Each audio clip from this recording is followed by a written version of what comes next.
자, 재가공이 들어갑니다. 재가공. 재가공은 뭐냐면 가공은 처음에 옷이 만들어질 때부터 가공을 해요.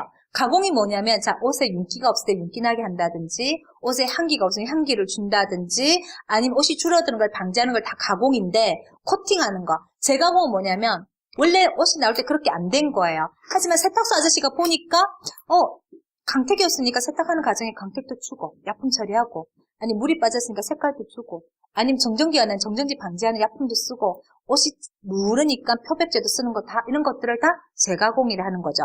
자, 시험에 한번 보겠습니다. 내용에 세탁 후 꼭 세탁하고 났습니다. 이 세탁 후를 동그라미 치세요. 재가공은 없는데 빨래하고 나서 하는 겁니다. 의복의 효과를 향상시키거나 새로운 성질을 부여하기 위해서 클리닝 업자는 뭡니까? 세탁소 아저씨죠. 업자가 여러 가지 가공약품을 사용해서 처리하는 것들 말합니다. 만약 물 빠졌으면 물 염색하는 것도 다시 재가공이 들어가는 거죠. 그러면 어떨 때 하느냐 분류 1번 가나 다 나오죠. 요걸 보겠습니다. 가. 원단 가공의 성능이 저하됐을 때 원래 가공해서 윤기가 났었어요. 근데 빨래를 계속하니까 윤기가 떨어졌잖아요. 그럴 때 아저씨가 여기다 윤기 좀 나는 약품을 처리하는 거죠. 두 번째, 원단 자체의 성능이 저하됐을 때 원래 원단이 탄력도 있고 그죠? 단단한 태가 났는데 자꾸 빨래하다 보면 옷이 해볼 힘도 없고 그런 거예요. 그래서 옷이 좀 힘 좀 있게 하려고 뭐 풀칠을 한다든지 그죠? 여러 가지 가공지 약품을 넣는 것이 하나의 또 재가공입니다. 다는 원단에 새로운 성질을 주고 싶은 거예요. 얘는 처음 나올 때부터 정전기를 방지하는 그런 대전 방지제 처리가 안 돼 있는 거예요. 그래서 옷을 자꾸 입으면 막 정전기가 나요. 그래서 세탁하고 나서 대전 방지제 약품을 딱 넣으니까 옷에 정전기가 안 나는 거죠. 그럴 때 재가공을 한다라는 거죠. 이 세 가지 경우 때. 그 다음에 그 외에 이제 가공의 이름들이 나옵니다.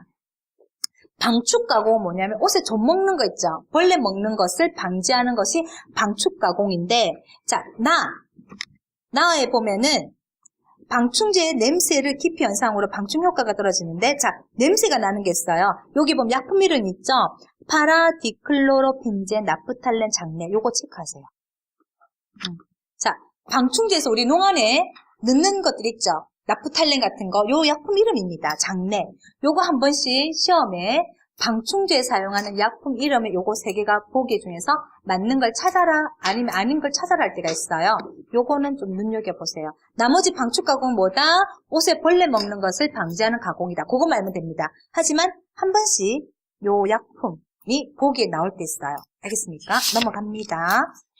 자, 그 다음에 곰팡이가 발생했을 때 곰팡이 죽이는 방법이 나옵니다. 자, 1번, 2번, 3번, 4번. 이건 안 외워도 되는데 한번 보겠습니다. 자, 옷에 곰팡이가 살았다는 것은 곰팡이도 생명이 있죠. 살아있어요. 이제 걔를 죽여야 되는데 방법. 가열한다. 막 뜨겁게 해서 죽인다.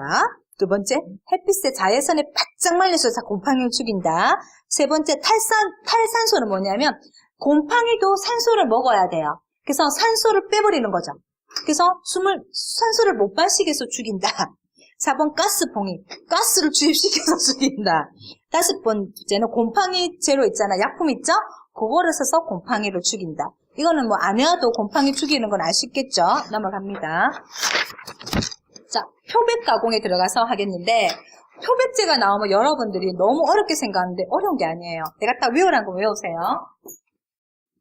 표백은 뭐냐면 자, 우리 흰 와이셔츠 같은 거 샀는데 자꾸 입으니까 누렇게 돼서 우리가 여러 집에 갈 때 표백제 쓰죠. 옥시크린에 좀 담가놓은 옷이 하얘지죠. 그게 이제 표백인데 그게 가공이에요. 그러니까 우리는 표백을 그냥 빨래라고 생각했는데 표백은 가공에 들어가는 거예요. 어떤 가공? 재가공에 들어가는 거죠. 왜냐하면 세탁소 아저씨가 손님이 흰 옷을 줬는데 보니까 자꾸 누러니까 표백제를 딱 넣어서 하얗게 만든 게 뭐예요? 하나의 다른 새로운 약품을 처리해서 좋게 만들었죠. 그럼 재가공인 거예요. 그래서 표백은 가공에 들어가는 거예요. 그래서 표백에는 종류가 있습니다. 보면은 산화표백제가 있고 산화표백제가 있습니다. 자, 우리는 요것만 공부할 것입니다. 산화표백제는 한화표백제 외에는 다 산화기 때문에 굳이 안 외워도 됩니다. 자, 보면은 산화표백제는 뭐냐면 그 옷에서 산소를 빼가는 거는 말합니다. 그 표백제가. 그래서 색깔이 빠지는 겁니다. 그리고 한원표백제는 다시 그 색깔을 산소를 넣어주는 건데, 자, 예를 들어서 산화표백제는 우리가 산성의 성분이죠. 산자가 들어가면 처음에 산의 성격입니다. 산성 알칼리에서. 그래서 산의 성격은 뭐냐면 이 색깔을 빼버리는 거예요. 알겠죠? 빼버리는데 거기 종류가 크게 두 가지가 있습니다. 염소계와 과산화계가 있습니다. 자, 시험에 나옵니다. 산화표백제는 크게 뭘로 나눠져 있는가? 염소계와 과산화계로 나눠져 있다. 밑에 나와 있죠? 기역, 미역, 그죠? 요거 동그라미 치세요. 자, 염소계는 뭐냐면 우리가 쓰는 락스 있죠, 집에. 화장실 막 냄새 난다든지 이럴 때 락스를 사용합니다. 그게 염소계입니다. 그러니까 이거는 아주 독합니다. 독하기 때문에 앵가나 이런 부드러운 소재는 쓰면 이게 손상이 있고요. 우리 손 다음에 막 따갑고 그래요. 그래서 여기서 알고 싶은 건 뭐냐면 세탁소 아저씨가 이 염소계 표백제를 어떤 원단에다 쓰면 되는가 그거만 알면 되죠. 그러면 이 원단은 염소계 표백제 쓰면 된다 안 된다 그거만 알면 되는 거예요. 그래서 시험에 결국은 그거만 물어봐요. 염소계가 뭐라는 게 물어보는 게 아니라 자, 염소계는 락스를 했습니다. 염소계로 표백할 수 있는 원단만 알면 됩니다. 뭐다? 면, 마, 또 뭐 있습니까? 폴리에스테르, 레이온. 이것만 하면 되죠. 그러면 하면 안 되는 거 외우면 되겠죠. 그죠? 하면 안 되는 거 외우면 나머지 다 하면 됩니다. 양모, 변, 라이론. 이건 하면 안 됩니다. 자, 양털, 우리 머리털 락스 담그면 되겠습니까? 안 되겠습니까? 되겠어? 아저씨 머리 락스 담그면 되겠어요? 안 되죠? 그래서 양모는 안 됩니다. 실크, 동물에서 보면 그걸 락스에 담그면 되겠습니까? 안 됩니다. 그죠? 당연히 그죠? 라이론이 왜 들어가요? 라이론 합성성 있는데 얘는 꼭 동물성 따라다닙니다. 왜냐하면 만들어지기를 기름에서 원료를 뽑았지만 만들 때 아미드 결합이라는 방법으로 라이론을 만들었어요. 아미드 결합은 뭐냐면 단백질이 만들어지는 구조예요. 그 구조로 라이론을 만들었기 때문에 얘는 기름에서 원료는 뽑았지만 만들어진 방법은 동물성 만들어진 방법을 만들어진 거예요. 그래서 얘들은 라이론 맨날 동물성 따라다녀요. 빨래할 때. 알겠죠? 그래서 양모와 견, 라이론은 염소계 표백제는 하면 안 된다. 이게 답이에요. 그거만 알면 되는 거예요. 시험에. 그러면 그 외는 다 하면 되죠? 그겁니다. 그 다음에 중요한 건 뭐냐면 면과 마늘 염소계 해도 됩니다. 식물성은 해도 되는데 우리가 가공 처리를 할 때가 있어요. 앞에 코팅을 입힌다든가 뭐 약품 처리를 할 수 있는데 그렇게 된 거는 염소계를 넣으면 그게 색깔 다 변질해버려요. 그죠? 그래서 면 식물성 제품 중에서 면마 이런 것들 가공 처리한 거 그런 거는 염소계는 쓰지 마라. 왜? 그 가공약품들이 그냥 염소계 다 식혀내려 가버리는 거예요. 알겠죠? 누렇게 변해버리기 때문에 쓰지 마라. 그것만 유념하면 돼요. 그 다음에 과산화계는 어떤 거다? 모든 원단을 써도 된다. 알겠죠? 염소계만 조금 독하다 보니까 쓰면 안 되는 원단이 나오고 과산화계는 모든 원단을 표백할 때 써도 된다. 세탁소 아저씨는 이것만 알면 되는 거예요, 결국. 다른 거 알 필요가 없습니다. 알겠습니까? 뭐 이거는 잘 된다, 잘 된다. 이거 옆에서 내가 많이 얘기해놨지만 그걸 하지 말라고. 알았죠? 자, 산화표백제는 크게 두 개가 있다. 염소계와 과산화계가 있다. 그죠? 염소계는 우리가 일반적으로 쓰는 락스인데 염소계로 표백하면 안 되는 원단만 외우면 된다고. 뭐다? 양모와 견과, 라이론. 동물성을 하지 마라. 락스 담그면 죽는단 말이에요. 알겠죠? 그 다음에 과산화계는 모든 원단은 해도 된다. 이게 답입니다. 그럼 더 이상 공부할 게 없습니다. 그럼 시험에 그 다음에 나오는 게 뭐냐면 과산화계의 종류 이름을 찾아라는 게 나오는 거예요. 이름 보면은 밑에 가나다, 가방산 나트륨, 가타산 나트륨, 가망산 칼슘, 과산화수소 막 나오죠? 과자로 시작되는 것은 다 과산화계입니다. 뒷글자 안 외워도 됩니다. 알겠죠? 앞에 가짜로 되는 것만 답 찾으면 됩니다. 알겠습니까? 그럼 끝났습니다. 옆에 과산화수소가 뭐 어떻고 저떻고 그거 공부 안 해도 된댔죠? 그냥 과산화계 종류 가짜로 시작되는 건 다 과산화계다. 요것만 알면 되는 겁니다. 그러면은 산화표백제는 공부 끝났습니다. 그 다음에 한화표백제는 그 반대인데 한화표백제는 외울 거 없고요. 자, 종류만 알면 됩니다. 중화산 나트륨, 수산화 항산, 티타늄 스트랩 이 세 가지 종류가 있는데 과산화계만 아니면 다 항산화계죠. 하나죠. 한원 표백제입니다. 알겠습니까? 그래서 이건 굳이 안 외워도 보기가 나오면 과산화계 아닌 것은 다 한원 표백제로 여러분 알면 됩니다. 그래서 한원 표백제에 대해서는 물어보는 게 없고요. 거의 종류만 하는 표백제에 들어가는 거 맞는 거 찾아봐라 할 때 있어요. 그거만 알면 됩니다. 그럼 표백제는 다 끝났습니다. 알겠죠? 어떤 거만 알면 된다? 산화표백제가 있고 한원표백제가 있는데 산화표백제는 두 개가 있다. 염소계와 가산화계가 있는데 염소계로 세탁하면 되는 거, 하면 안 되는 거, 양모, 견, 나일론. 가산화계는 모든 원단 다 세탁해도 된다. 하지만 염소계는 어떤 거다? 식물성 섬유 다 되는데 가공 처리한 거는 하지 마라. 알겠죠? 왜? 그 가공 처리한 약품이 다 변질돼 버린다는 거죠. 락스가 너무 강해서. 자, 그리고 염소계를 다른 이름으로 하나 붙인 게 있어요. 밑에 보면은 염소계 표백제 밑에 맨 밑에 보면은 차염소산염이라고 이름이 있죠. 그죠? 밑에 마에 보세요. 염소계 이름이 차염소산염이라고 이름이 하나 더 있어요. 요거를 꼭 외워주셔야 돼요. 시험에 염소계라고 나올 때도 있고요. 차염소산염이라고 물어볼 때 있어요. 그거는 염소계 표백제를 물어보는 겁니다. 알겠습니까? 찾았어요?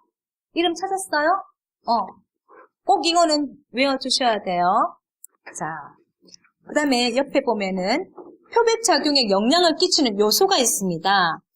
이 말은 뭐냐면 표백이 잘 되기 위해서 영향을 미치는 게 있다는 거죠. 어떤 거다? 1번 표백제의 화학적 성질. 그쵸?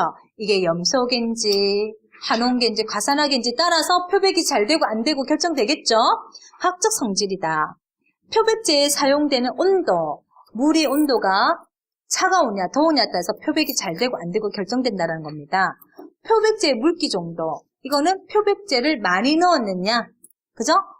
농도가 짙으냐 묽으냐에 따라서 달라진다. 표백제의 적용 시간, 하루를 담가 넣었느냐, 표백제 한 10분 담가 놓은 거에 따라서 표백되는 게 다르겠죠? 그 다음에 섬유 종류별 특성과 염색의 특성, 그쵸? 원단에 따라서 이 원단이 표백이 잘 되고 안 되고라는 것들, 염색의 특성에 따라서 다 달라진다라는 거예요. 자, 그 다음에가 표백할 때 주의사항이 있어요. 이거 시험에 가끔 나옵니다. 한번 읽어보겠습니다. 표백할 부위를 깨끗이 씻어서 중성 상태를 해라. 왜? 표백제는 산성이고 뭐 알칼리고 이런 것들이 있어요. 중성 상태가 돼야 개 성질이 잘 활동을 합니다. 꼭 표백해야 될 옷들은 중성 상태로 만들어야 된다. 그러니까 2번 지용성 약품이 묻어있으면 안 된다. 기름기가 묻어있으면 잘 표백이 안 된다 이 말입니다. 3번 반대 약품을 준비해라. 예기치 못한 탈색이 될 경우 물로 2, 3회 닦아내고 반대 약품을 중화시키면 다시 돌아오는데 염소계 표백제는 다시 안 돌아옵니다. 이 말이 뭐냐면 자, 산성의 얼룩 여기 보면니까 오렌지 주스가 있어요. 묻은 거예요. 그러면 오렌지 주스는 우리가 알칼리라 생각하면 산성으로 지웁니다. 알겠죠? 반대 약품을 지웁니다. 지웠는데 오렌지 주스 물만 빠지면 되는데 이 옷물까지 빠진 거예요. 그럴 땐 다시 반대 알칼리 약품을 딱 넣어버린 색깔이 다시 돌아온다는 거죠. 그래서 우리가 산성으로 이 얼룩을 지울 때는 알칼리 약품을 옆에다 두면 된다는 거예요. 잘못해서 지우고 싶지 않은 물까지 빠지게 될 때는 알칼리 약품을 넣으면 그 색깔이 다시 돌아온다. 하지만 염소계 표백제는 안 돌아와요. 락스로 물을 뺀 거는 절대 돌아오지 않아요. 그 말을 하고 있는 겁니다. 알겠습니까? 요거 시험에 문제 좀 많이 나오는 문구입니다. 알칼리성 표백제는 반드시 중화해라. 알칼리든 산성이든 어떤 약품이든 이 옷에 뺐으면은 그 약품 요게 알칼리 상태로 남아있으면 안 된다라는 거죠. 꼭 중성을 만들어야 됩니다. 중성 만들려면 어떡합니까? 산성 집어넣으면 중성 되겠죠? 반대 약품을 넣으면 되는 거예요. 그 다음에 약효 발효를 위한 최소한의 시간이 필요하다.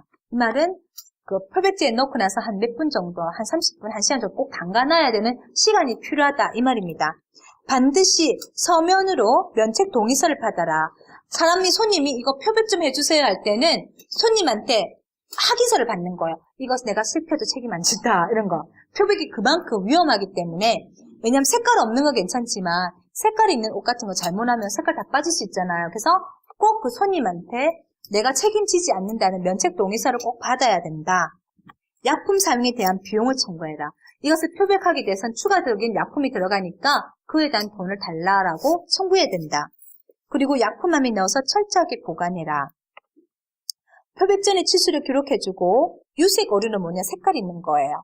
우리는 한 벌 정도 확인을 해봐라는 거죠. 먼저 표백제 사용하기 전에 한 번 또 뒤쪽 부분에서 이 표백제 사용했을 때 물이 잘 빠지는가 안 빠지는가, 손상이 있는가 없는가 하기는 하고 또 표백하고 나면 이렇게 치수가 줄어드는 경우가 있기 때문에 표백하기 전에 옷기를 좀 재봐야 된다는 거죠. 자, 요 정도를 여러분이 그냥 요일사항이니까 이거는 그냥 그렇게 안 해도 판단할 수 있어요. 자, 넘어가고 그 다음에 기타 가공이 나온 나머지 여러 가지 또 가공들이 종류가 있는데 대전 방지는 정전기를 없애는 겁니다. 그 시험이 많이 나와요. 정전기를 없애는 가공은 어떤 거다? 대전 방지대다. 요거 외워주시면 되고요. 넘어갑니다. 발수 가공은 공기가 잘 들어오게 하는 거고요. 방수는 말 그대로 물이 침투하는 것을 방지하고 반류는 기름이 묻는 걸 방지하고 방호는 방호 옷좀 더러운 거죠. 더러운 때가 묻는 것을 가공합니다. 그 다음에 푸세 가공이 나오는데 요게 좀 시험에 많이 나옵니다. 푸세는 뭐냐? 풀 먹이는 거. 우리 옷에 와이셔츠나 이런 거는 우리 풀 먹여서 옷을 빳빳하게 하죠. 그것을 푸세 가공이 납니다. 그러니까 우리가 풀 먹이는 것도 가공입니다. 옷이 힘이 없는데 풀을 먹여서 옷을 빳빳하게 만들죠. 그것이 가공이에요. 알겠어요? 그래서 푸세 가공의 주의점.